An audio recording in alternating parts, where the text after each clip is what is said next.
Judicial commission of Pakistan نے justice retired سردار طارق مسعود اور justice retired مظہر عالم کو سپریم کورٹ میں ایڈ ہاک جج مقرر کرنے کی منظوری دے دی۔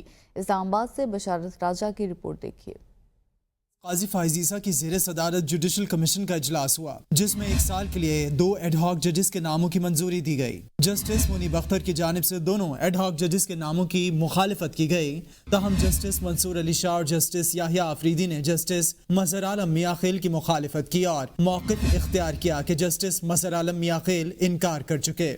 جسٹس ریٹائرڈ سردار طارق مسعود کے نام پر جسٹس منیب اختر کے علاوہ کمیشن کے تمام ارکان نے اتفاق رائے کیا، جبکہ جسٹس ریٹائرڈ مظہر عالم میاں خیل کا نام 3-6 کی اکثریت سے منظور ہوا، جبکہ مظہر عالم میاں خیل کی جسٹس منصور علی شاہ، جسٹس منیب اور جسٹس یحییٰ آفریدی نے مخالفت کی۔ سپریم کورٹ کے ایڈ ہاک ججز کے طور پر 4 سابق ججز کے نام تجویز کیے گئے۔ جسٹس ریٹائرڈ مشیر عالم اور مقبول باقر کے بعد جسٹس ریٹائرڈ مظہر عالم کی بھی ایڈ ہاک جج بننے سے معذرت، تاہم جسٹس مظہر عالم کے نام کی ان کی رضامندی سے مشروط منظوری دی گئی۔